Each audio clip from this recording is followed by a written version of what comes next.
officially recording, so watch everything you say from this point on.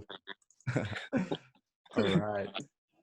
So what's up, guys? Welcome back to another episode of Into the Mind. I'm your host, Marlon Johnson. Today, I'm sitting with Kenny, Jeffrey, and Kerwin. These are the founders of Donis Ventures, a real estate investment company based in North Carolina.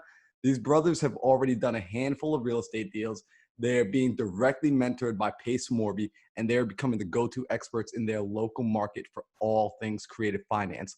What's cool is that they're young, hungry entrepreneurs, and they take action. They document the entire process. On YouTube, they put together videos of themselves in the field, talking to sellers, walking properties, showing the world how it's done from the ground up. They're active on all forms of social media, and they're constantly responding to anyone that has any questions about how to get into the game. These guys are hustlers, and at a young age, their time is already so extremely valuable. So I want to thank you all for coming on the show today. And I want to dive into your guys' history, with one of the most obvious questions, which is, first off, how old are you guys and how did you get into real estate? Yeah, so I'm 18. I'm 18 as well. So I guess I'll start. I'm 21. So one day, I was just sitting. It was November, or I went to college, of course. So it was spring semester of 2018, and I was at my apartment in Greensboro, and I was just sitting there watching The Breakfast Club, and Charlemagne the God had brought on this guy named Mark Wynn, who is now, his name's like on Instagram is Mark Flips Houses, and he was talking about how you can flip houses with no money out of your pocket and no credit. And that just really caught my attention. He was saying like I want to put like minorities onto this because this is a way that we can all get out of the trenches. And he was like, man, I came from nothing. Like I came from broke and I've made a couple millions. And I was like, okay. And I just started doing research, and I told my brothers, I was like, man, like this is something we could do. But we kind of just talked about it, and we never really started, we started until the end of 2019. That's when we really started like actually doing, getting into more, like we started taking action. Yeah. Like we started calling and stuff like that. So Kerwin was actually the one that started calling first. I was just learning. So I'll let him explain kind of how he started the end of last year. Yeah. So I actually I was introduced to this guy who was actually goes to my college. He went to my college, and he has two investment companies, real estate investment companies. He's a flipper, but he also wholesales. And he also does private lending. Like he receives private lending and invests people's money. And he had me cold calling for him. And so that's kind of how I got into cold calling. And I'm just kind of, that was the gateway drug for me for real estate. I was beginning to cold call, and he taught me how to, qualify a lead. And then that was in 2019. So we went to over winter break, we went to Guatemala. That's where my mom's from. And we kind of were exposed to our very humbling background.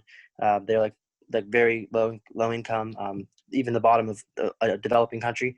That's really when we sat down and said, like, we're so blessed to be in this country and to have all the opportunities we do, and we're not going to waste any time we have here. So we just decided to start hitting the ground running as soon as 2020 hit. So January 2nd, 2020 was when we officially started taking action. We didn't know, we knew nothing. I mean, we just took imperfect action and learning along the way. We took many L's along the way, but it's been amazing so far. Yeah. And then we started in January. Kerwin was at the University of Chapel Hill, and it's like 20 minutes from where we live. I went to Wilmington, and my brother Kenneth was at Greensboro. So pretty much what I would do is cold call for like 2 hours in between before I went to go eat dinner and after all my classes. So I only have like about 2 hours before I had to start doing homework. So it was really big on time management. We weren't really doing much because you have so much limited time in college, especially if you're trying to balance a business as well as school, as well as social life.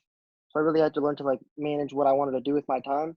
And then once school ended, we got sent home because of quarantine. I decided, you know what?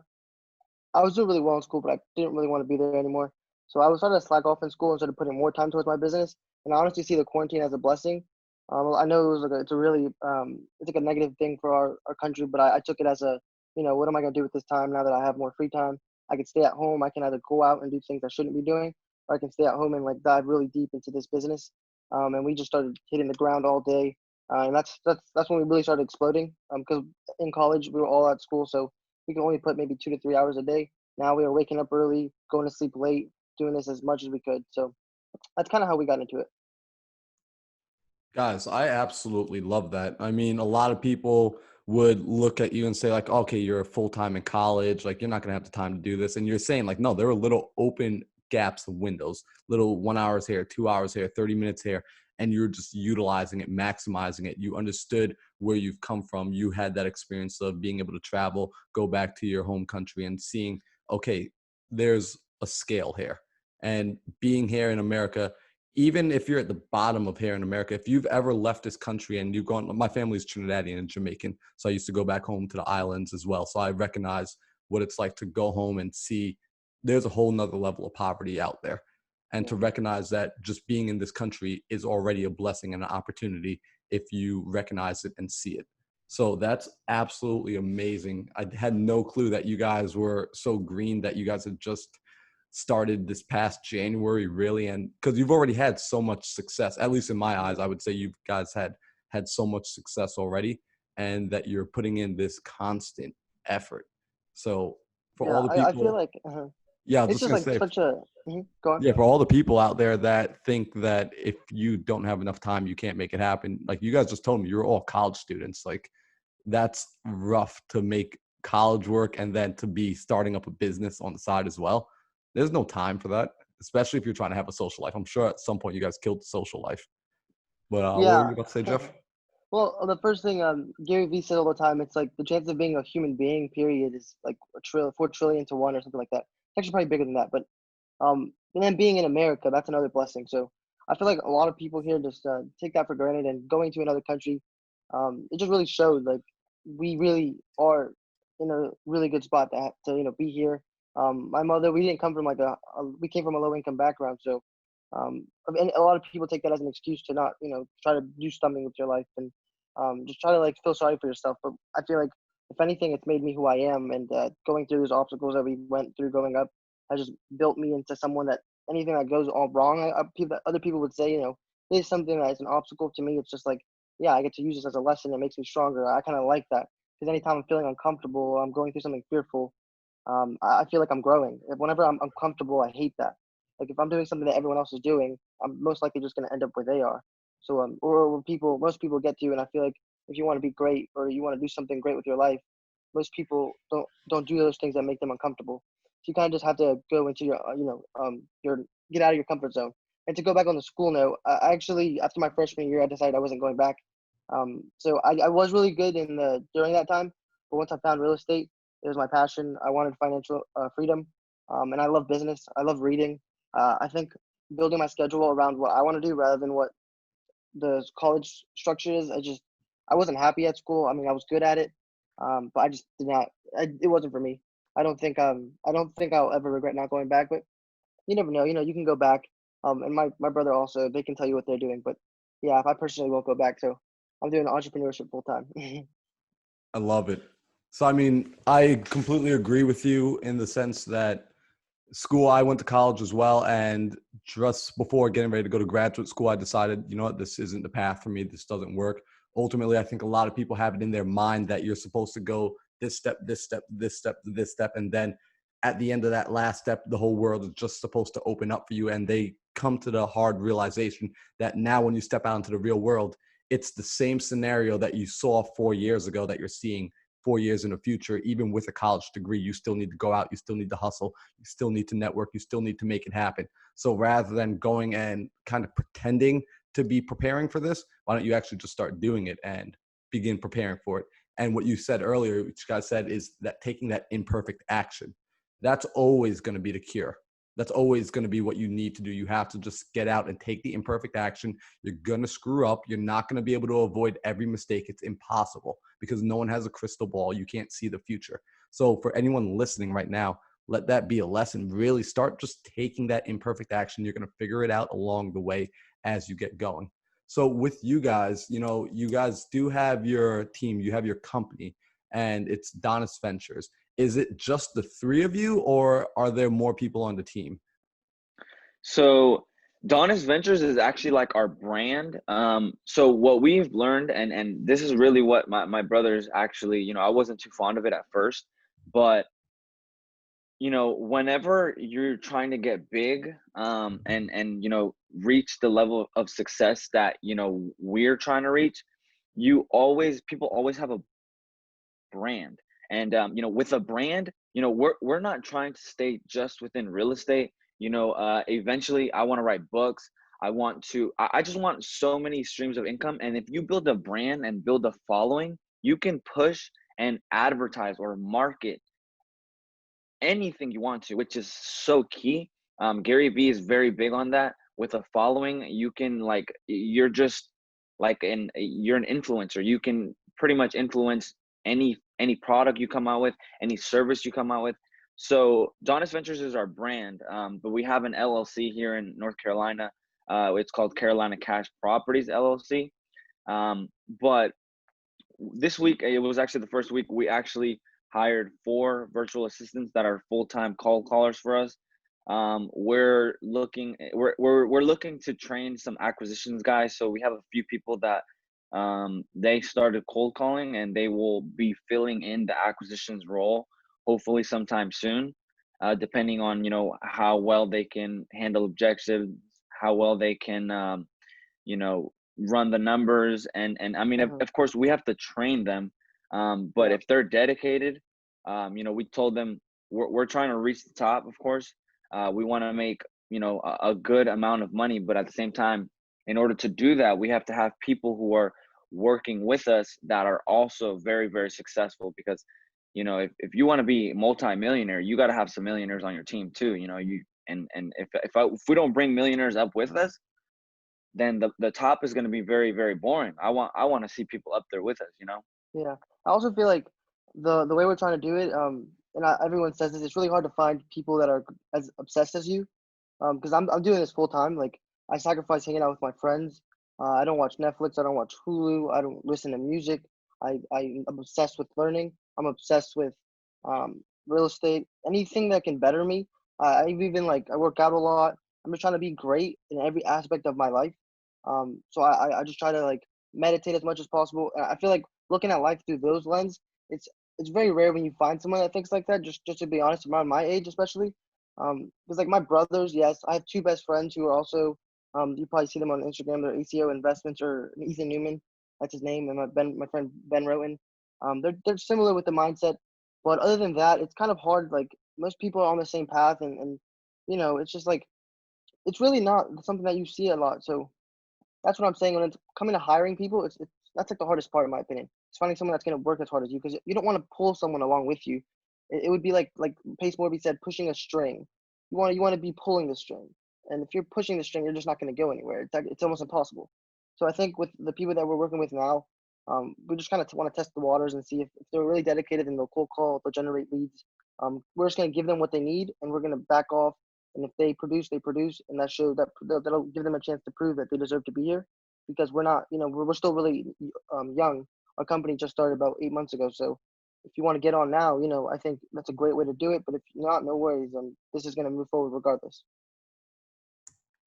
Dude, I absolutely love what you said there, because a lot of the listeners that listen to this, they're in situations like yourself where they are young. They feel extremely isolated in the thought process that they have. They may be able to fit in with their friend group, but ultimately they think differently, and they're beginning to notice that. And they're beginning to realize they want things a little bit differently than everyone else. They're not content. And that's exactly what it sounds like is going on with you guys. You're talking about having a brand. And what I love about this is you're talking about it from the beginning. You're talking about it from right now. So it's showing that it is intentional. That's not happening by accident. I think a lot of people think people just get lucky. That's not the case. It's never been the case. It's always been intentional. Gary Vee talks about this. Pace Morby talks about, all of these guys that we know that are successful, that have reached the top of the mountain. They tell you that, yeah, I saw this from the very beginning. And now you're looking for the right people to come along with you. Those people have to also see the vision. They have to also have that dedication, desire, and drive. And that's hard to find. You want to find those people that we may not know everything, but you're willing to figure it out. You're willing to grow. And that's the hardest part. You got to find other growth oriented people. So that's really cool that you guys are actively looking into doing that, and that you're building your brand around being able to have multiple streams of income, being able to tap into different networks, being able to do so many different things. So let me ask you guys, while you're building these systems or building these brands, are you implementing systems to allow yourselves to scale? Is that something that you think about intentionally and that you build out consciously? Yeah, I think so I reach out personally to a lot of people. So personally, like our team right now, that's what we're trying to get better at, is scaling the system. So first we're trying to just focus on lead generation, and as we do that, we'll slowly build up and eventually hire acquisition managers, and then we'll just move up. Eventually it'll be passive. But we by networking, we've been meeting people who maybe they're not really big in real estate, but they've been in business a long time and they kind of know how to build a business, because real estate is just a business, what we're doing. Other than the creative finance side, I think that we're wholesaling. You can build a business. It's like a product production line. So that's what a businessman can help us with, because we are young. This is our first business. So I feel like there's other people that you can network with. So even though we don't know how to implement those systems, we're going to find out from someone else how to exactly do it. So that's kind of what we are in the stages of doing. And as we hire more people, hopefully we can learn how to like do that. So that way we can move on to other businesses in the future. Like my brother said, we don't always want to be in real estate. We're always going to be in it, but that's not the only thing we want to do. I want to be a serial entrepreneur.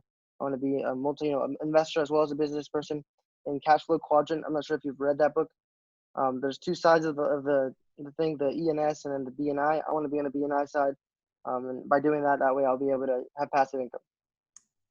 So I love that. And I actually want to go back and emphasize something you said, because this part I think gets glazed over by a lot of people, especially younger people, which is you said that you're able to tap into other businessmen, even if they don't know real estate.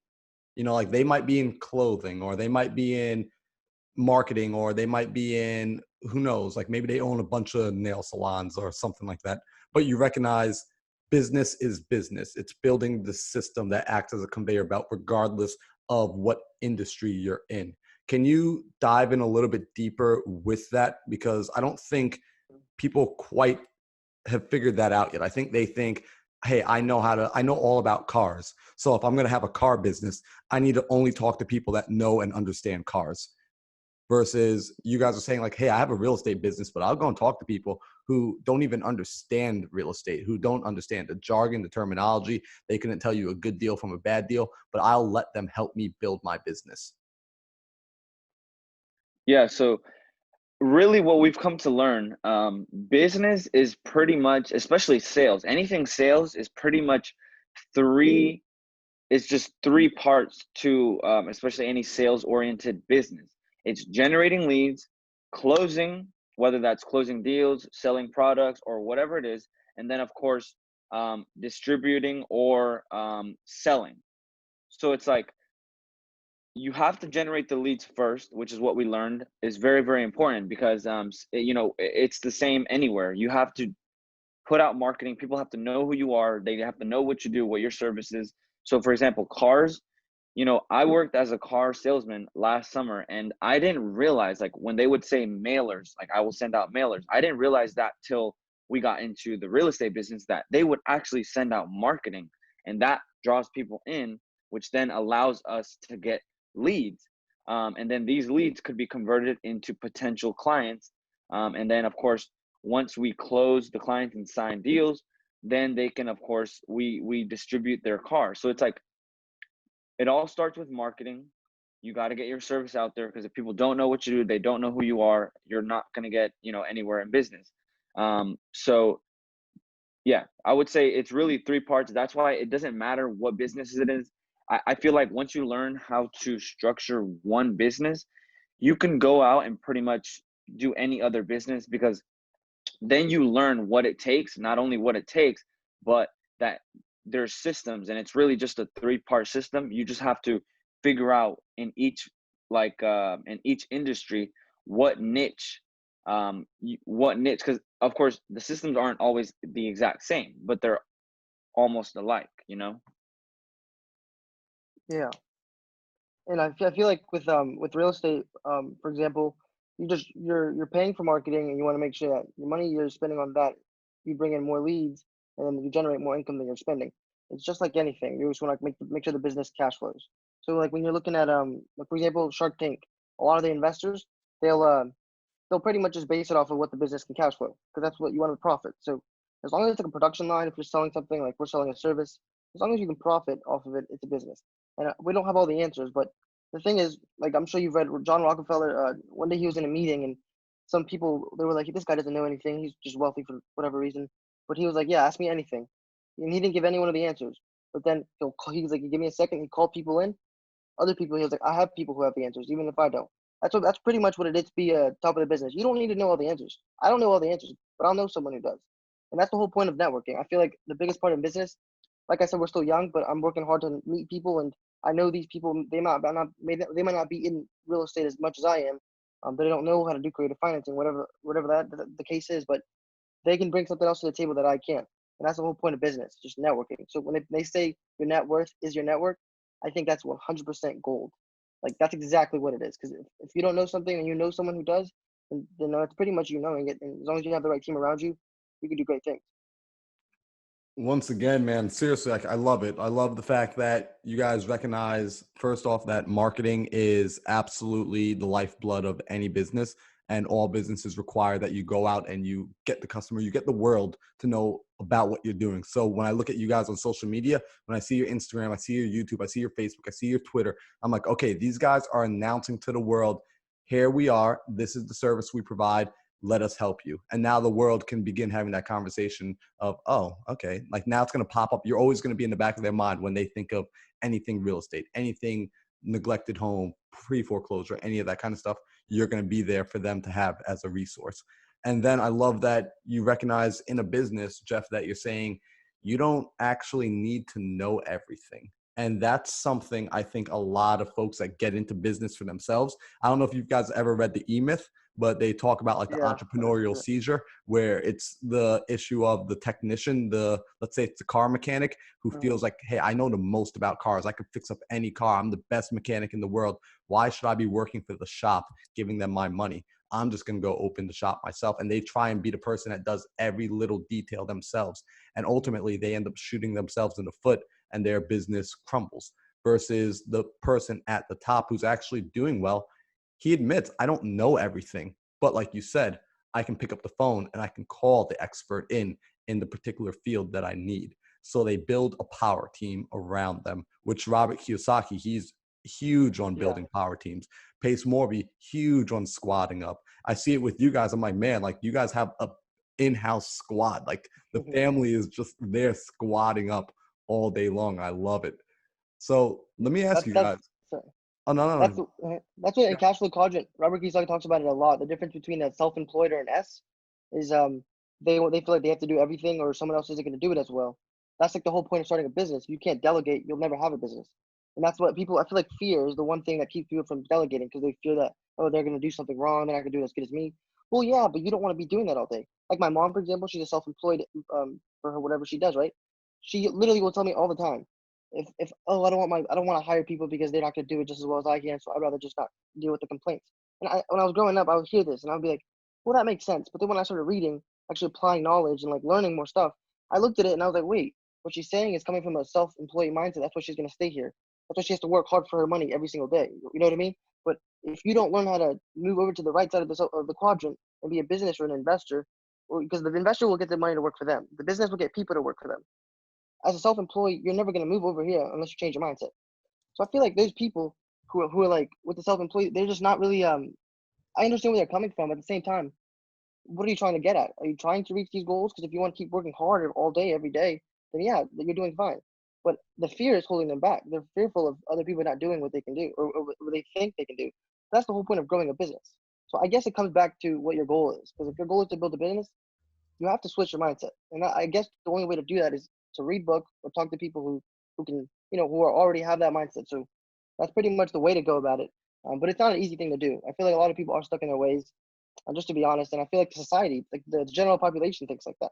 That's why there's not many entrepreneurs. It's a really fearful thing to do. I mean, you're taking risk every day. There's nothing guaranteed. You only eat. It's like you kill what you eat. You eat what you kill. So that's Right. kind of why. But I love it. I think risk is fun. I think this whole thing. I mean, I'm young, so I think since we got into it so early, I can mess up 10 times and I'll still be successful. I think failing is the best thing. Like I love anything. I mean, nothing's scary, honestly. I know that like there's people always tell us like you're young, you have so much time. I would trade places with you any day, and that just keeps me going harder because I'm like, I'm about to turn 19. That's like scary. I do not want to get older. I want to stay 18. Yeah. Like I want to stay this age because I feel like this is like I feel like if I get the more older I get, the less I feel like I'm doing. Like the less I don't really care what people think of me, but I just want to I want to stay young. You know what I mean? I hate getting older because I feel like time is going away. And I feel like if I keep that mindset, that keeps me going harder. Dude, I love it, man. I love it. Like, yes, your time is the most important currency. That youth is on your side. It brings me to a question I wanted to ask you about that. But before I go there, you just said something insanely, insanely awesome, which I loved. Like, the first time I heard it in the way you put it, which is you said like your B&I, right? Your business and your investments. With your business, you're getting people to work for you. With your investments, you're getting your money to work for you. And if you ever listen to Bob Proctor talks about there's only two ways in the world to make money. That's it.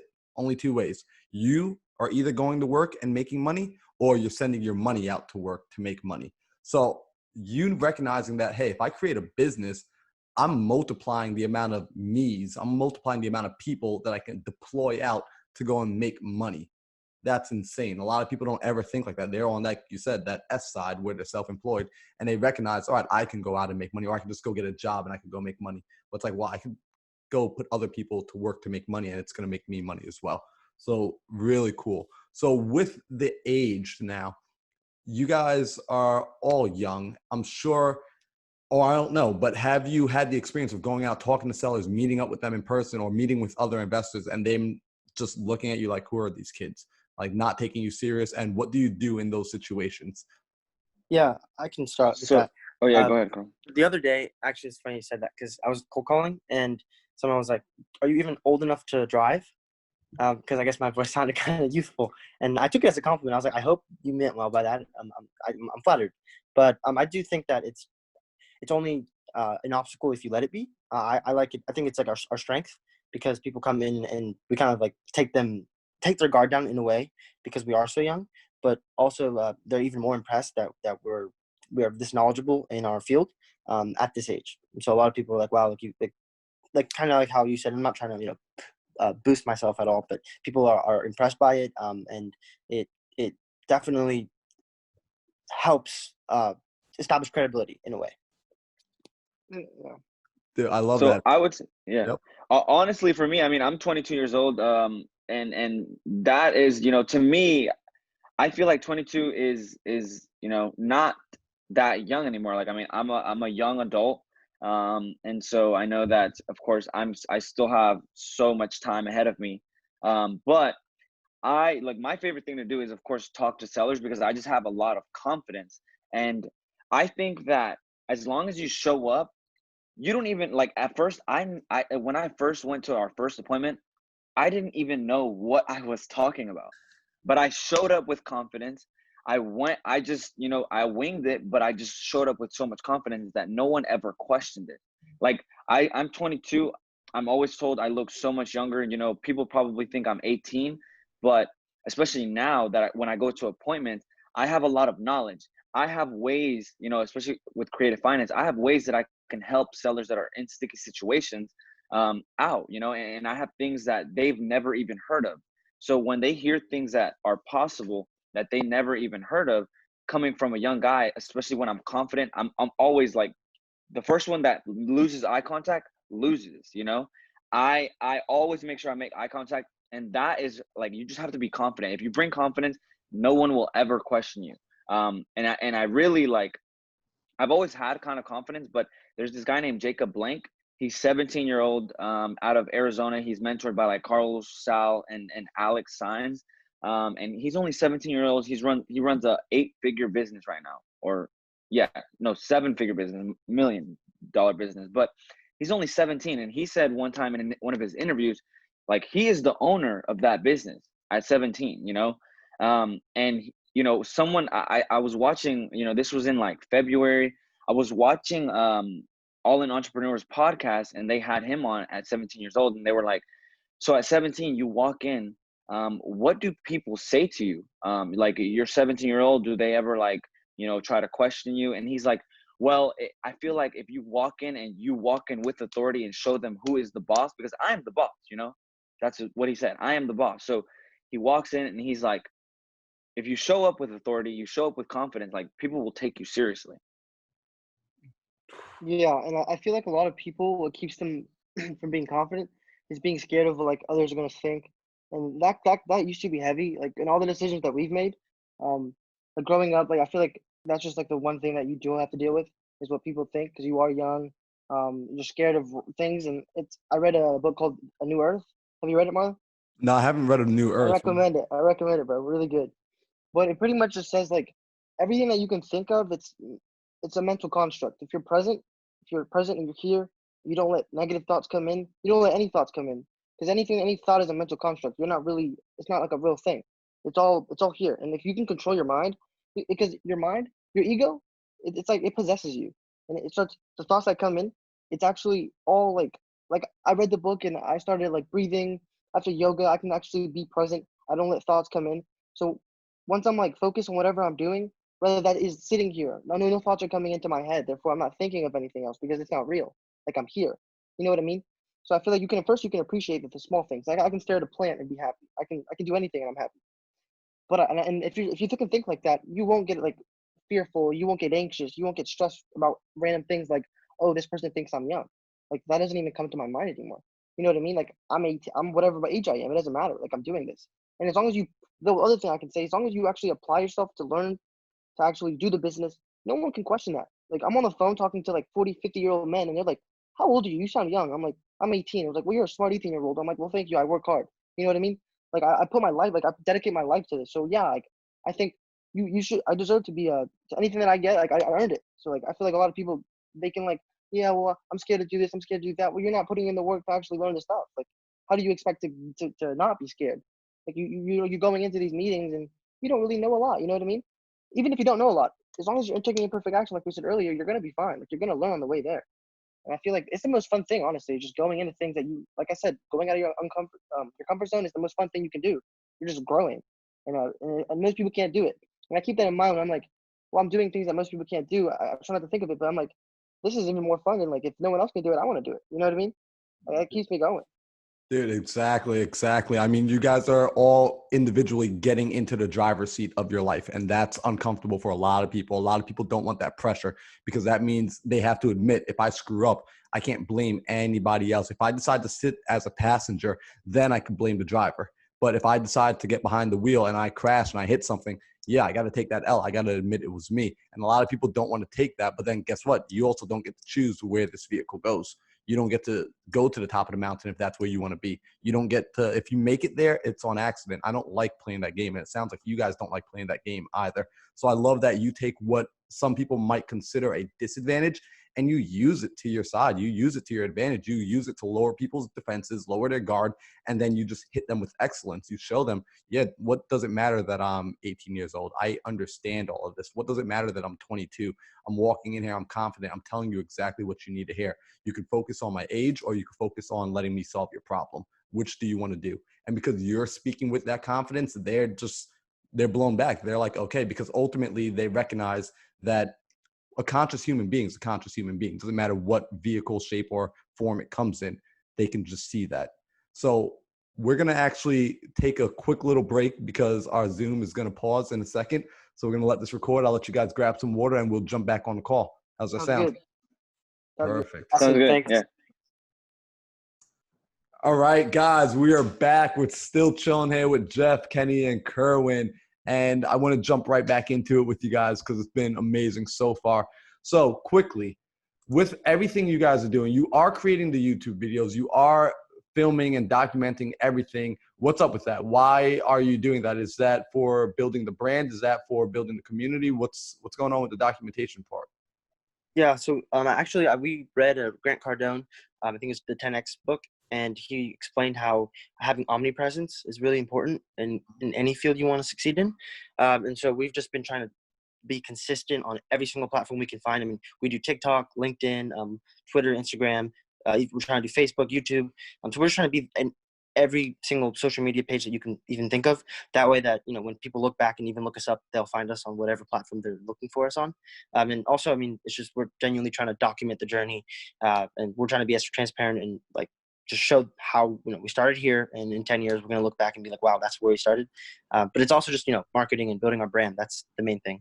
I love it. And who's managing the social media? Is it one of you? Is it all three of you? Do you guys export that to somebody else? So So most of it. Oh yeah, go ahead. I was gonna say it is all of us. So I handle the LinkedIn, the Twitter page. My brother Jeffrey does TikTok and Instagram. Kenneth does some Facebook and YouTube. We also have another partner. His name is Victor. He runs our YouTube page. He's been helping us a lot. He's actually like the film guy, the editing the videos. He's been an amazing help. Nice. Yeah. I love it. Because I was watching the YouTube video. I'm like, yo, someone here clearly like knows After Effects. And I was like, all right, you guys are on point with it. Yeah, yeah. The cool thing is, like, we have like a lot of friends, and I feel like the more you post, that's why you want to be so active, because people will just want to help you. Like my friend Victor, he wouldn't have known what I was doing if I wasn't making posts. So he offered, man, I like what you guys are doing. I want to help it out in any way. And I've had two people offer me, we've had like 3 or 4 people want to jump onto the team, willing to work for no money. So Victor was doing that we weren't paying him at all, which we eventually were going to. He was making all those videos just to be a part of the team. And I think that's the importance of you don't even know like the reward you're gonna get if you're actually posting. And for example, like on Facebook, I'll DM 20 people like Pace said, right? I'll just DM random people, try to network, and boom, I'll get random networks. I'll get private lenders hitting us up now, like random people in different markets that have buyers that we're gonna need eventually. And it's just like only good things come from being on social media. So and like Gary Vee says, you can look at one of his pages on Instagram or on TikTok. He really like expresses the importance of being on social media, because nowadays everyone's on it. So you're really only losing if you're not on social media. Dude, I totally agree. And I think a lot of people, they're on social media, but they're not using it intentionally. And social media is a tool without a doubt. Like if I see you just like scrolling aimlessly on social, I'm like, all right, you're not actually using it. You're being used by it. You're sucked in. You're one of the consumers of social media. People forget a lot of the times, if you're using a free platform, guess what? That means you're the one you're the one working this platform. You work for them. If you're using a free platform, in the sense that you're just the consumer and someone else is selling to you and you're buying. So if you're getting on there intentionally and recognizing, okay, like I got a lot of customers on here. I got a lot of people I can reach out to. I got a lot of potential network. There's an ocean of people that I can be tapping into, and you're consciously, actively doing that. You're using social media properly. So I'm actually really hyped to hear that you guys are doing this so intentionally, because it shows. It really does show in the way you guys put things out, the way you respond to messages, the way you're interacting, the way you're just consistent with it. That's another level. That's a level that a lot of people haven't tapped into yet. So speaking of the consistency, what is it that you guys are doing in order to keep yourselves motivated and keep yourselves consistent? Like, how are you forming that habit? Like, are you actively trying to keep yourselves in a good vibration every single day? Have you formed certain systems that it doesn't even matter what mood you're in? Like, no matter what, there's a bare minimum. Like, what's that look like? How do you keep this machine going? I'll go first on this one. So I read a book called Atomic Habits. I don't know if you've read it, but pretty much says if you do something 13 times in a row, it becomes a habit. And to not miss 2 days. If you're gonna take one day off, then do that. But usually, as long as you show up, whether it's 5 minutes, whether it's as long as you want, show up. That way, it continues to be a habit. But what I do is I just do the same thing every single day, 6 times a week, and I'll work every single day. So the hours change, but I try to work every single day. We all do it. I'll wake up at 6. I work out. I eat breakfast, work out, do some yoga, go on a run, come back, take a cold shower. Like I said, another thing that I learned in my books was cold showers are really good, rather than hot showers. All this gets my mindset ready, and I've become more happy and like everything, and reading a lot throughout. When I was cold calling, I was reading. I wasn't just on social media. I was reading. I was watching Pace, just doing something to learn, and just continuing to do that for this whole summer has like ingrained me into who I am now and like my mindset. And it's now easy. It's now I see the benefits of it, so it's like addicting now. And I've read Be Obsessed or Be Average, and once I read that book, I learned, okay, being obsessed, having an obsession is good. That's the way you become great, is to actually be obsessed. It's like every single second of the day, if you can apply it to something to get you closer to your goals, imagine how powerful that is. Like most people don't do that. They'll say, oh, I'm going to show up for like an hour today, maybe 30 minutes. No, I'm doing this all day, every day. So I know someone else isn't, you know what I mean? And that's why they aren't great. And that's how I can get there. Dude, I love it. Yo, Jeff, by the way, man, like the amount of books you've already quoted today, like, dude, you are clearly a reader and I love it, bro. Like, I want to see like a weekly like update on your Instagram each week of like, yo, here's a new book recommendation because you got them like just Yeah, bro, coming I out. like Bro. to do it because that way people don't think I'm just talking off like what I think. Like this is what a book, you know what I mean? I can reference the book. So that way they don't think I'm like, just saying random stuff. Right. Yeah. No, I mean, that's the thing. You got permission to like gloat about information because you could say like, yo, this information's not mine. So I could talk about it as much as I want because I'm not bragging. I'm just sharing. Dude, I Exactly. And absolutely love it. to kind of come back to that point, and you hear everybody say this, I think the absolute most important factor into just the mindset is your why. Like, why are you doing this? Your why has to be just so absolutely strong that nothing matters. Whether you fail, whether you're having a bad day, nothing matters, that you can get down and just get the work done. Because what I have found, I mean, we have really, really, really big goals. And, it is so much easier. This is what I tell people. It is so much easier for me to wake up late, to just watch Netflix all day, not do anything all day. It is so much easier. I mean, I love what I do, of course, but it would just be so much easier just doing nothing. And our why is just so strong that we just don't have that option. We don't. We saw how our family lives back at home. We know that we need to help out not just our family. I want to help out, like I want to be a philanthropist. Like I want to help out as many people in this world as possible, because yes, this world is great. It's amazing that we live here, but there's a lot of like bad things. I want to be able to help out. I want to impact the world. I want my name to be like a household name. And in order to do that, I can't just sit around and do exactly what everyone else is doing, because what does that get everyone else? Exactly where they are. The greats wake up every day with intention and they know what they're after. You have to have goals, you have to have dreams, and no dream is too big enough. Like our dreams, like when I feel like sometimes when I talk to some people about our dreams, it's just like I sound like I'm bragging, and I hate sounding like that. And I have learned that if you sound like you're bragging to certain people, that you shouldn't be around them, because they're obviously their goals aren't big enough either. And so I'm trying to kind of find those kind of people that, we can have conversations that are like, like me, I want to be a billionaire. Like that's my number. Once I reach that number, I will stop working as hard. But until then, like I'm dedicating my life. I want B's. Like I don't want millions. I don't want like thousands. With a billion, like I want generational wealth. I want to be my family, not just myself, to be good. Like I don't do this for me. Like if I was doing this for me, I would have been done a while ago. But this isn't for me. This is like for our family, for like people who are to come, that I'm hopefully going to be able to help, and just show like you can really come from almost nothing to actually being something in life. You just gotta get behind the seat, and you gotta take ownership of your life, and you can't blame anything on it. Where you are in life right now, you can't blame anybody, because you wake up every day and do what? That's what you should ask yourself. What do you do every day to reach your goals? And And if you yeah, can't answer that question, then you're obviously not doing enough. yeah, I just wanted to add to that. Add to our why. I'll just give you a little background of my mom and her, because she's literally like, she's a single mom. She's been the biggest influence in our lives. She came here when she was 18. She's the only sibling of like 9 or more than that, but of a lot of kids in a low income area of Guatemala, like very dirt poor. We just went back. They don't even have access to clean water. They were petitioning to get access to clean water, and that's like we literally came from that. Like 2 generations that's where we could have been. And she made the choice. Everyone told her not to come to America. She wasn't gonna like it. She was all alone. She's a woman, a young woman. Like it was dangerous. She migrated a very dangerous journey to America. She came here. She went to New York because it was sorry. Can you guys hear me? Okay, sorry. She went to New York. She couldn't afford living there because she had us, and everyone said, no, you can't move to North Carolina. You're not going to be able to survive on your own. She came here. She bought a house, even though everyone said she wasn't going to be able to afford a house. She got a house. We live in a house.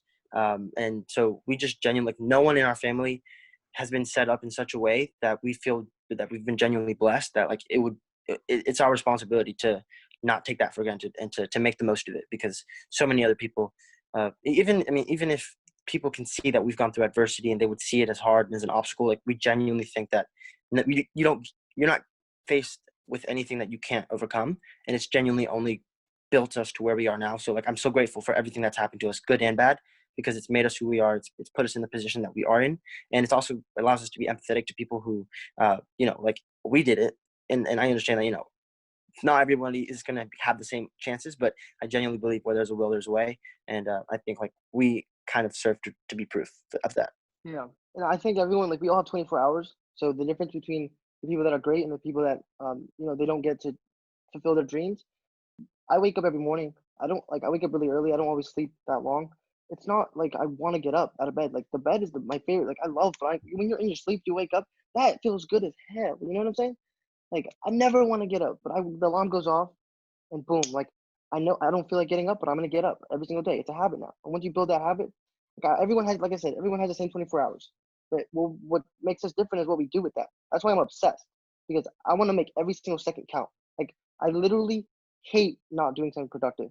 It's sometimes I'll take a little break, like an hour. I'll hang out with like my girlfriend or something like that. But literally, I built an obsession, and I never. People will say you work too hard or don't remember to have fun. I'm like, okay, like you're coming. Don't take another advice is don't take advice from someone you wouldn't trade places with. Like if my friend who's 18 is telling me not to, like why am I going to listen to you? Like I don't want to swear. Like where are you that you can give me advice? You know what I mean? Like I'll take advice from someone that was where I want to be.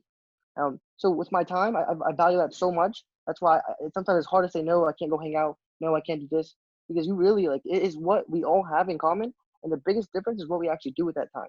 And that's why everyone says, like all millionaires will say, if I could buy time, I would. Like I'd give all my money up for time. And that's why I don't take it for granted at all. Like I'm gonna make every single second count. Cause I could be gone tomorrow. You know what I mean? And I want to make sure I'm doing something that is gonna be long lasting, and I can feel like I was productive today. Like that feeling that it feeds my obsession, because I won't care what people say. I'm obsessed, and I'm okay with it. I love it. That's what keeps me going. So I think that's the way we're all gonna get to where we want to be. And everyone that's great is obsessed. Wow. Yo, I seriously, like, you guys have no idea. It's like I feel like I'm looking at like a Power Ranger squad, man. Like you guys all like each fill in so much of like it's a crazy team I'm looking at, like this dynamic. I'm like, damn, like you said billionaire, my brain immediately thought, I'm like, yeah, they're gonna make it happen. Like there's no doubt in my mind. Like I'm seeing it clearly because you guys have that energy. I Thank feel you. the energy coming through the screen, man. Like it's wild. It's real, bro. So This is what we want. All right. yeah, yeah.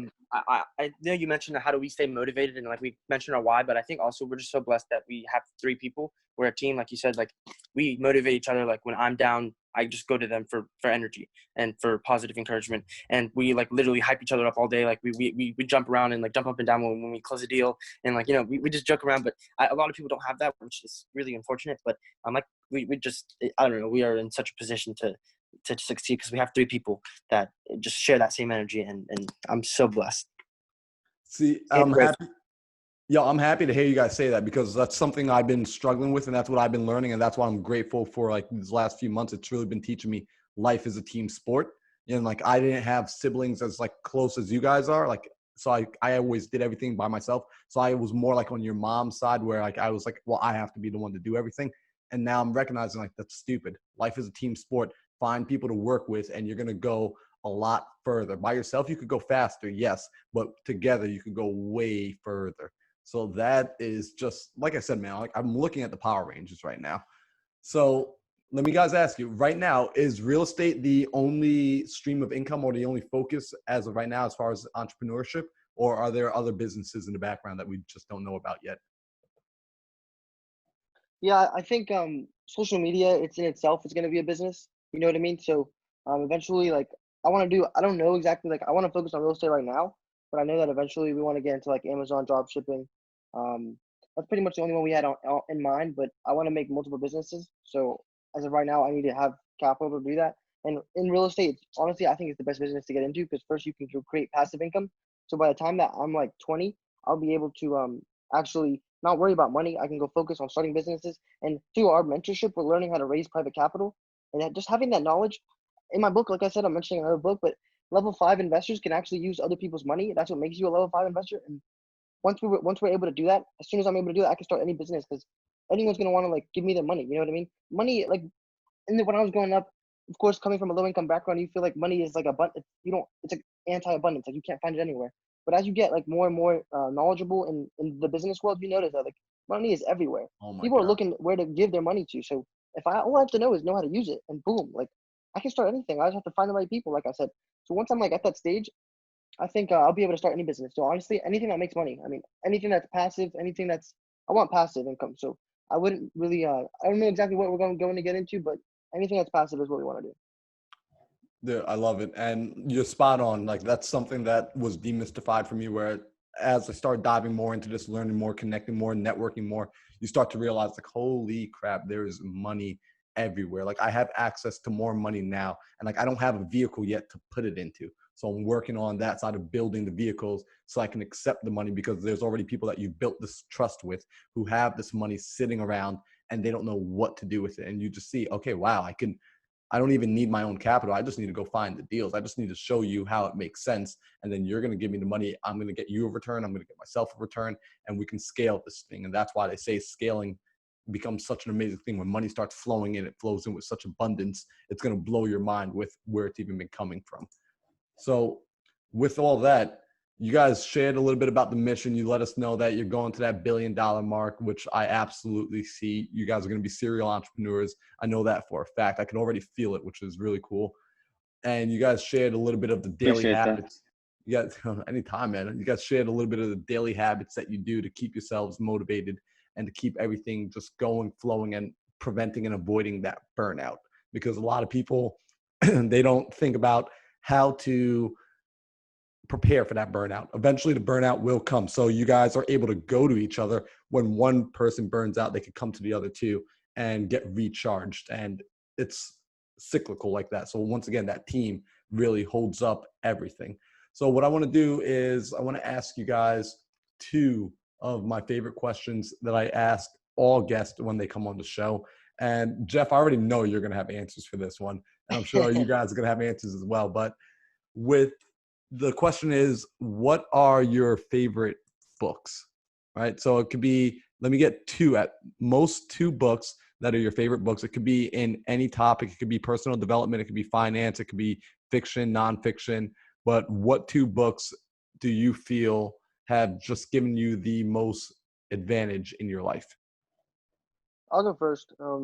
I think A New Earth is my #1 book. I read that like 2 weeks ago.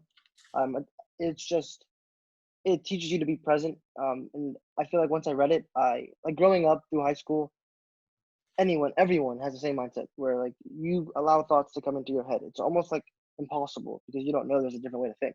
But once you really like start reading, I feel like once you read that book, you'll learn that the ego possesses your mind. So you are actually possessed by thoughts that are coming in and you feel like you have no control over it. And that's what they say. Once you can control your mind, you can literally do anything. And it's so true. I don't get anxious anymore. I don't get angry. I don't get fearful. Like all those are constructs. Yes, we all have the same emotions, but we all learn how to control it differently because like I can control my mind. I am like, it's not it. Like I don't look at this like nothing, everything happens for like a reason. It's like coexisting.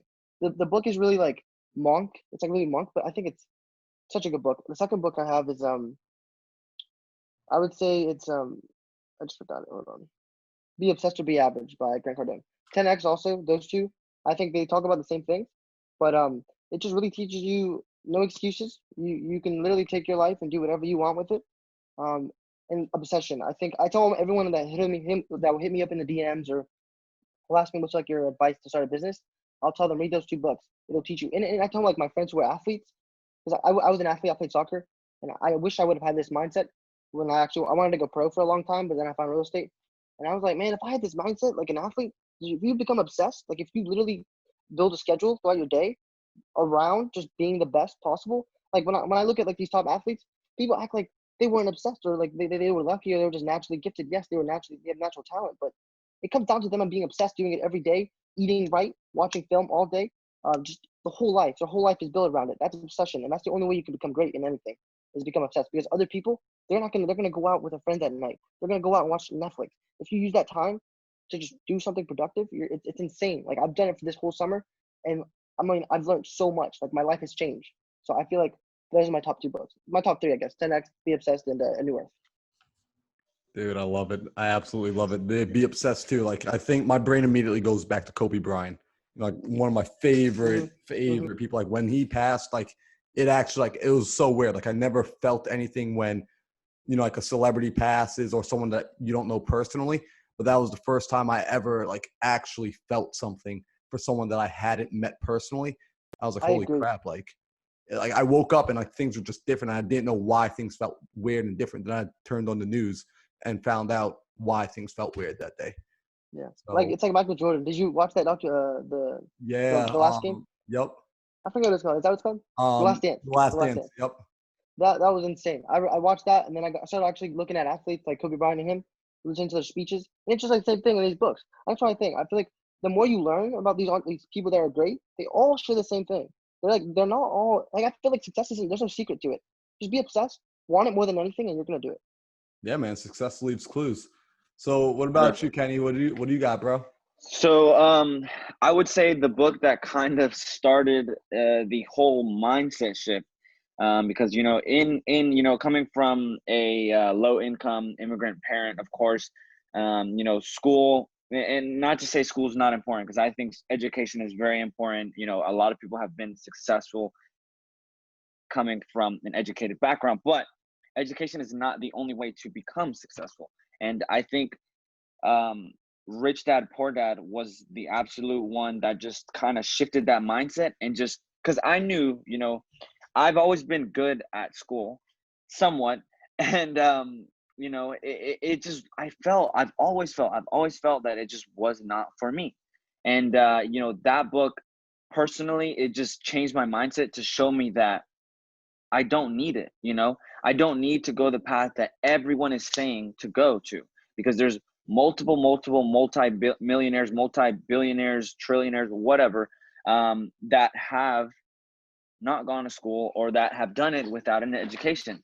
Now, if you, of course, want to go be a doctor or a lawyer or something, I'd say that's good. You know, do that. Definitely. You need to be certified in your field. But as an entrepreneur, school for me just was not the route. And once I read that book, it was just, it was like speaking to me, saying that, you know, if you find something and you just do it and you become obsessed with it, especially real estate, you know, this is the path that you can, you know, become successful in, and you don't need that piece of paper.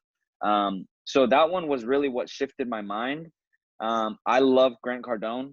Absolutely love him. I've been following him since last year of, you know, since I was selling cars. He actually started as a car salesman. And the reason I love him is because his story is incredible. I mean, he started at the age of 25 being addicted to hardcore drugs, right? 27, he finally quit. At the age of 27, he started as a car salesman, and then found his way into real estate at the age of like 30. And he's worth $2 billion right now. Now, when I see that, you know, at the age of 30, coming from making $60,000 a year to $2 billion net worth, that just lets me know that anything is possible. And then, of course, he did it. So I love everything that he has to say. His books are just absolutely insane. It's like a drug. Like it pumps me up, like full with like adrenaline, and like, it's just like a crazy energy. That dude is like, it's like, you can call him crazy, but I love it because like, it's okay to be crazy. It's okay to never, ever take any days off. People always say, you work too hard. Like my brother said, you work too hard. You should take a day off. Sometimes you need a day off. Well, why? Why are you telling me what I need? You know, like that's exactly what he emphasizes in his book. Don't like, it's okay to be like this because no one knows where you want to be. And he makes it known that it's okay to be that way, you know? So, you know, Be Obsessed or Be Average, that book, man, that book is something else. It really just shows you that not only do you have to be obsessed, but it's okay to be obsessed. You know, people are going to tell you not to do it. People are going to say you work too much. You might lose some friends. You might lose family members or whatever it is. But as long as you're obsessed and you know where you're going, nothing can change the journey. So those 2 books really changed. There, I love it, man. Especially because what you guys said is, if someone's not where you want to be, why am I taking your advice? You know what I mean? Like, if I wouldn't Yeah, trade places exactly. with you, why would I listen to your advice? And that is spot on, because a lot of people, they're getting advice from so many different folks in their life, their friends, their family, their teacher, their whoever. And those people mean well, but ask yourself, would you want to live the life that they're living? If the answer is not without a doubt yes, ignore their advice and keep it pushing. You know, like that's why we 100%. got with Pace. That's why we got into his mentorship and we decided to learn from him. I looked at his life. I flew out to Arizona to make sure it was real. I wanted to go touch it and see it and be like, yo, are you really the real deal? Because you're doing what I want to be doing. So I got there. I saw it. It was real. And I said, you know what? That's it. I don't need to question anymore. If you say something, I'm not questioning it. I'm doing it. Period. Point blank. I've already made up my mind. So that's sick, man. So Kerwin, what you got, bro? What books you got, man? So those other books are awesome. I've read most of them. They're big on mindset. I think for me, Fake Assets by Robert Kiyosaki was probably one of my favorite books of all time. It's really great, and I'm actually still in college, but my brothers aren't. But it taught me like college is genuinely, it's losing value every day. But I just hate that there's a stigma against people that choose not to go to college. I think that like most successful entrepreneurs, a lot of them didn't go to college, and that's okay. But also, it just taught me that real estate is one of the best investments you can make. The stock market is not a good investment. I like history too, and it taught me a side of history, especially economic history, that a lot of people don't talk about. And then the other one would probably be Think and Grow Rich. That one's very historical, but also very big on mindset. And I think that one was the one that changed it for me. I remember this one like part of the book that explains how this one deaf guy who couldn't hear, and all the doctors told him he wasn't ever going to be able to hear. He just willed it into existence. Like he kept trying and believing that he was going to hear, and then he actually got his hearing, which is, I think, was like, that was it for me. Like that showed me that your brain is so powerful, and you literally can will something into existence. And like that is, if that's not a perfect example of something that like literally scientific, the scientists and doctors were telling him he was not going to be able to hear. But I mean, at that point, it's like, you can believe in blessings, or you can believe in the power of the brain, whatever it is. It's something that's really powerful. And I think that just kind of goes to show the true like potential that everyone has within them. And you just have to choose to activate it and to access it. And also Millionaire Mindset. That's another one. That's great. I love that one. And that one also taught me that it's okay to want to be successful, and it's okay to want to, like, you're not greedy for wanting to be rich, like, who am I going to be able to help by staying poor?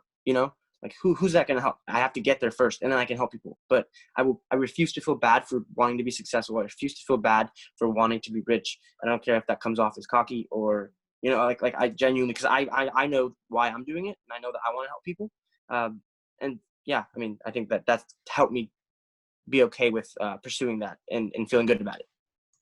Dude, I mean, I absolutely love that, man. First off, Think and Grow Rich was like the book that like blew my brain open and just made me look at everything differently. Like that was the first read where like it made me just reanalyze every aspect of my entire life. And I love what you said about being a millionaire, because that's something I know a lot of good people struggle with. A lot of really good people that have kind hearts, that have good souls, they struggle with wanting to obtain money and have material things, because they still have that construct in their mind that money is the root of all evil. Because unfortunately, our media has produced it like that. You watch a movie, the bad guy is always like the rich bad guy. Like it's the daddy Warbucks kind of individual. So everyone has it in their mind that if you want money, that ultimately you want to do bad things with it. And that's just not the case. One of my very, very early mentors taught me that money doesn't change who you are. It amplifies the person that's already there. If you were a jerk before, you're just going to be a bigger jerk with money. If you were Mother Teresa, like if I gave Mother Teresa $1 billion, she's not going to switch up. She's not going to be stunting. She's not going to be in the club with the Ferraris and the Rolexes. Mother Teresa is going to be out doing more good. You're going to give her a platform. You're going to give her the tools she needs in order to do more of what it was she was doing. So I absolutely love hearing you say that, because that conversation needs to be had way more. People are scared to talk about money, especially people that come from not having money. They don't have the conversation. And when I go into other families, other networks, other communities, they have these conversations, and that's why they're able to obtain wealth, and that's why they're able to do meaningful changes for their communities. Our minority communities were not having these conversations, and that's why it needs to change. That's why I'm so grateful that you guys are on this episode today, that you're talking about it, that you're proud about it, and that you're transparent about it. So I do have one more question for you guys. And I think this question, I'm actually going to restart this one because I want your full answer for these. And I want these to be well thought out answers. I did not anticipate us going this long, but you guys are just like a wealth of knowledge here, a wealth of just positive experience. Like, I'm beyond grateful that you guys are sharing your time with me, that you guys are sharing your time with the listeners. And I want to make sure that they get the full, just like everything from this next question I'm going to ask you. All right, so we're going to pause right here and we're going to get right back on. Sounds good. Okay. We are back, and now we have the final question. This is my absolute favorite question to ask every single person on the show, which is, if you woke up tomorrow and you had no memory of anything, you didn't remember your name, who you were, your family, like any of the technical skills you've built up until now, you don't remember any of the books you read, you don't remember any of the relationships you built, you are a blank slate, but you did retain one piece of wisdom that you knew for certain was true. Like, you never questioned it. Like, you just woke up and there was one bit of information in your head that you just ran with, and you never questioned it. You never doubted it. You never asked yourself, why do I know this to be true? You just worked with it. What do you want that one piece of wisdom to be? I'll go first. I would say you chase your dreams. That's simple. Chase your dreams. Because I think I'd wake up and I would it might take me some time to realize what I want to do again, but I think I'd get right back on the same track. I'm literally chasing my dreams every single day. That's what I get. I go to bed, I wake up. I mean, when you wake up, I feel like I'm not thinking of anything. I'm thinking about going back to sleep. You know what I mean? I think the only thing on my mind. So I feel like the same thing every single day. It's like chase your dreams, chase your dreams, chase your dreams. And the dreams, whatever that is, you're gonna work hard to get there. And if you really want it, you're gonna work hard, and everything else will fall in place. So I really say just go for what you want in life, because it really is like we aren't gonna live forever. And one day, like, all these things that we have they're gonna go away. And I think really, like, just doing what you want in life, that gives me the most fulfillment. Because I feel like a lot of people, especially people that, like, I'll see, like, they're gonna become lawyers, doctors. I'm sure a lot of them do want that, but a lot of them are just probably falling into some type of pressure from their parents or society that says this is the way to be successful. And then in the books that I've read, like, it turns out that they actually didn't want that, and they feel, they live the life of regret when they get to, like, their deathbed. They look back and, like, that's like the thing I'm most fearful of. I'm not really fearful of many things, but the one thing I am fearful of is being regretful when I'm about to die. I want to make sure I live the best possible life, and I regret nothing, because you never get that time back. So I love that. I agree, man. I think that's something that everybody should do, as weird as it may sound or as unusual as it may sound, but you should contemplate your own death.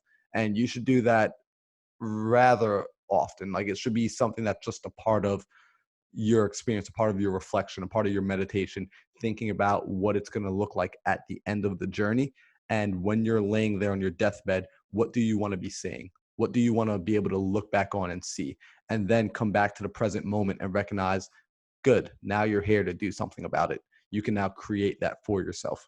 And it's going to ultimately help you shape out a future that's worth building. yeah.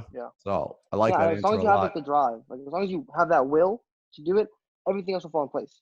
Because I feel like that's how life works. Like, you do what you want, and then good things come. You're happy, and I think at the end of the day, that's really what matters. Is if you're happy, and I feel like, how can you not be happy if you're chasing your dreams? Like, because if you're gonna fail, stuff's gonna happen. Life's gonna happen to you, but as long as you're chasing your dreams, I mean, that's gonna lead you to maybe reading this book that teaches you how to think, and then that's gonna help you, like, be less anxious, or you want to be happy and you want to chase your dreams. So doing yoga, working out, eating healthy, that's gonna help you reach your dreams. So everything falls into place, in my opinion. Dude, I love it. I got to send you guys over a book. Once this is over, I'm going to text you guys over a book that I just recently found it. Someone sent it to me maybe about 2 or 3 days ago, and I've been sitting and listening to it, and it's been absolutely insane. I think you guys are going to get a lot of value out of it as well.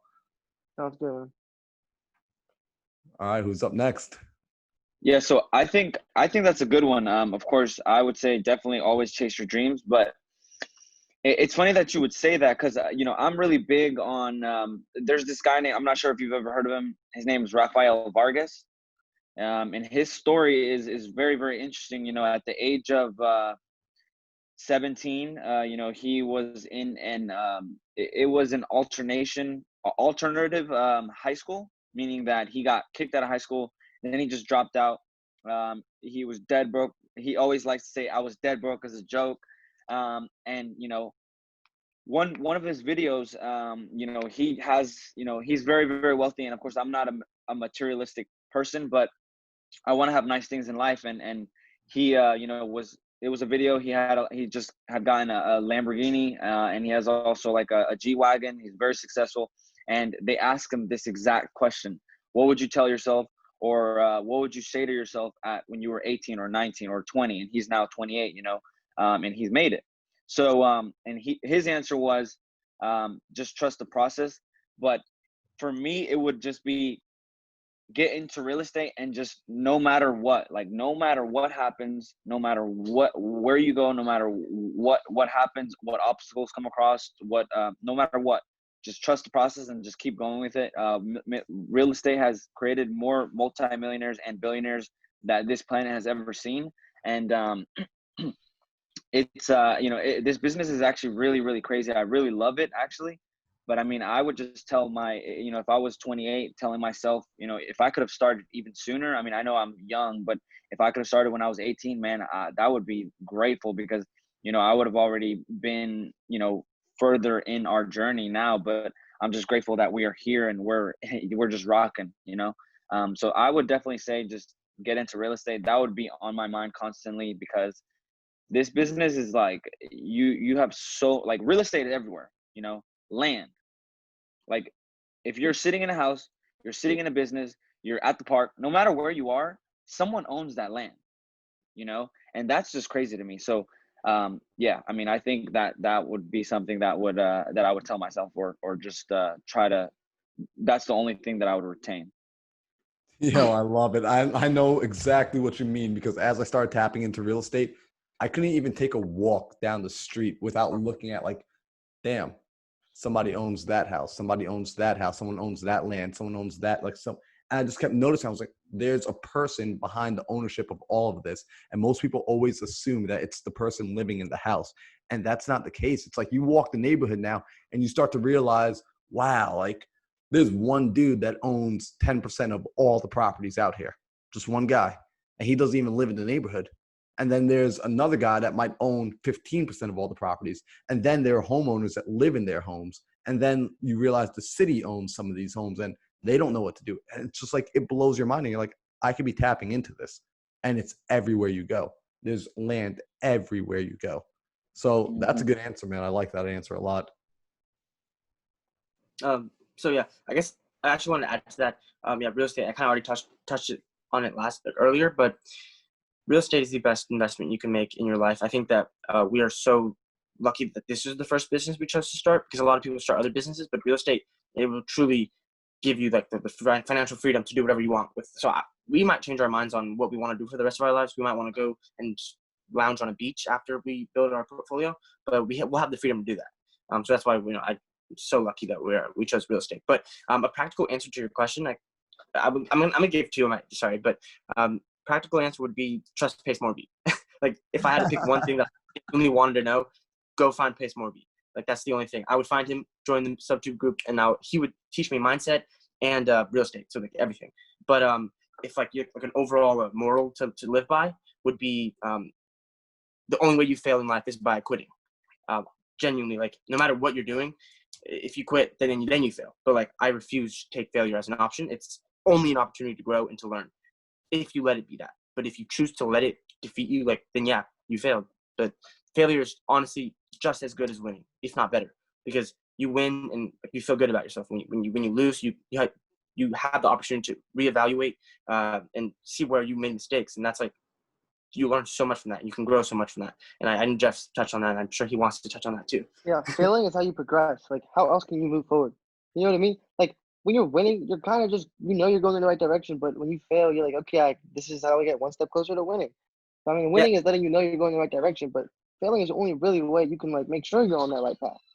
Failure is just an indicator of like where your weaknesses are, and so that's what I want to know, because I don't know what I don't know. So if it helps me identify like, oh, I could do some work here, then great. And I could just even it's like building a machine, and you just point out where the mistakes are and where the weaknesses are, so you can just improve it and just make it efficient, even more efficient. Yeah. No. I think really people are like, and I don't know what it is. I mean, I think it's just society, you know, it's fear. Yes. I think it's society, like, especially, you know, in school, you're taught failing is bad, you know? And so it's just ingrained in you that when you fail, that it's just bad, you know? And especially when you're in school, like, everyone sees it as negative. But in life, if you think about it, like Colonel Sanders, you know, everyone told him his chicken was not good. This dude was like, dude, my chicken is really good. Like, my chicken is gas. You guys are that chicken is gas. Yeah. So it took him 1,000 people to taste his chicken for someone to be like, huh, like, this chicken is gas. Everyone is tripping. So it's like, you know, like, who cares what anyone says?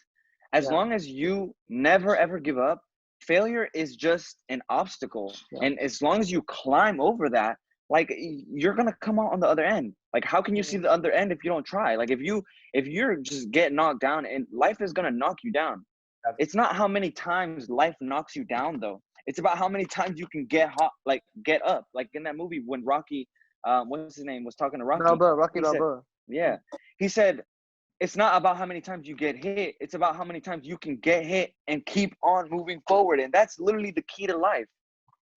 Yeah, I also think, just one last thing, emotional IQ, that's like the biggest thing for me, because like in school, they'll say technical IQ, your IQ score. I think that's all BS. Like, I mean, yeah, you could be book smart, but like, I could be book smart. I got like a really good GPA in college. In high school, it wasn't that good, but it all came down because I wanted to do it, so I did it.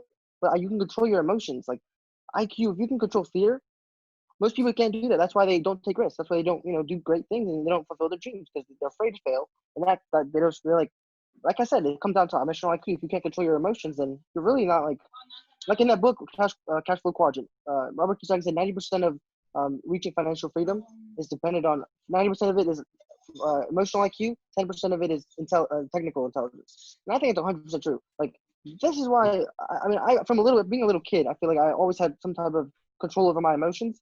And then once I started reading and learning more about it, I'm like, okay, and I kind of like you reinforce that thought process and those ideas. And most people, they don't do that, and I feel like that's why, you know. That's why I just think that's something that a lot of people, they don't even teach that in school. You know what I mean? But they don't teach anything about finance. They don't teach anything about emotional intelligence. They just teach, get a good grade, study this. We'll learn about, no offense, we'll learn about things in the history that I don't really care about. Like, this is not helping me in any way other than for getting a good grade or on a test or something. And I just I don't understand why they don't teach anything else.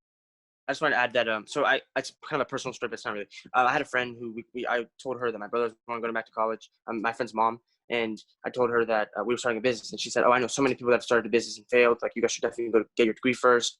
And I genuinely, my brothers, I know they agreed that we are genuinely more afraid of working for someone else, living an unfulfilled life. Like, I would rather fail at 100 businesses and know that I'm living every day, chasing my passion. I feel so fulfilled every single day when I wake up. Like, I'm so happy. And that's what I want in life. You know, even if I'm failing, that's fine. Like, I'm more afraid of living and being just knowing that I'm not tapping into my full potential. Like, that's genuinely, I'm more afraid of that than any kind of failure when it comes to business. And so that's why I have no tolerance for people that say, oh, like, it's too risky. Like, the biggest risk is not taking a risk. Like, genuinely, I refuse to, I don't know. I'm just, yeah.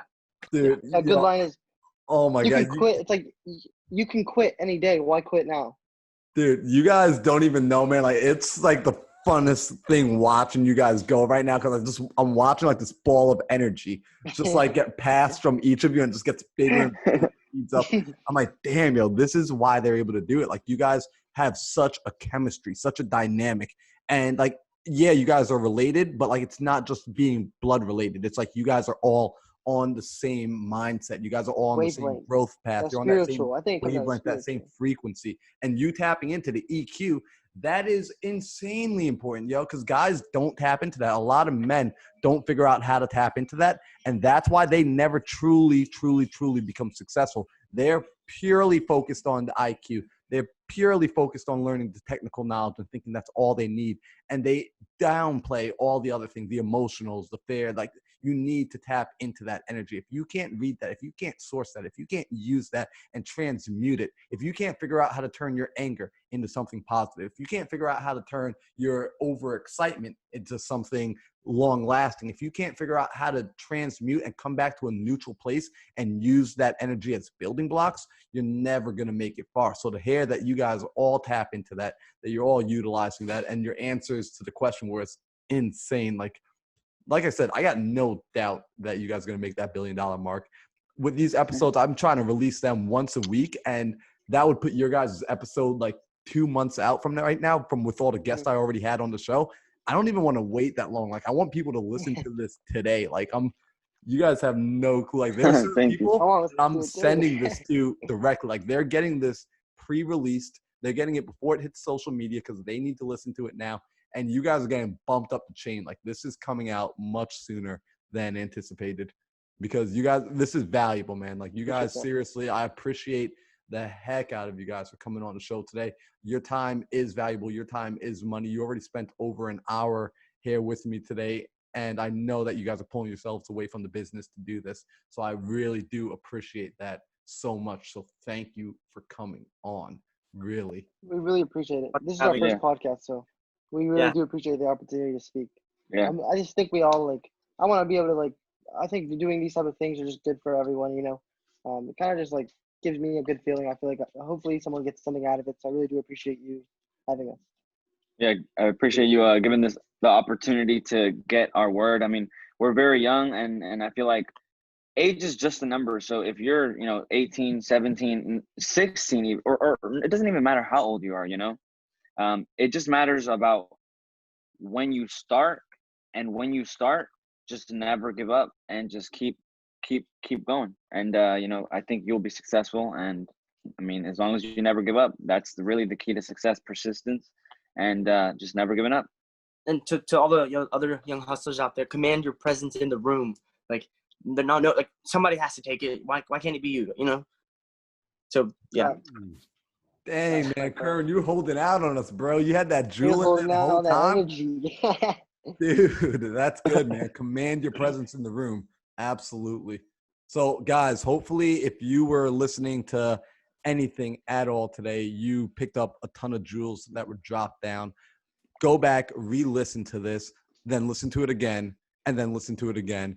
Go follow these guys. So actually, if people are interested in following you all, where can they find you on social media? Where should they look? What should they type in? Donis Ventures on Instagram and Facebook and TikTok. Donis Ventures. And YouTube. Yeah, and that's spelled DONIS Ventures, VENTURES, on every platform. Perfect. And I'm going to have that link below. So if you guys just go and look in the link below, you're going to see Donis Ventures right there to their TikTok, Instagram, LinkedIn, Facebook, YouTube, everything. Connect with them. Reach out. If you have any questions, hit them up in the DMs. Follow them. Show your love. Show your support. And just ultimately jump on there because they're going to be putting out great, valuable information all day long. And you guys are going to get to see that journey. Be a part of it.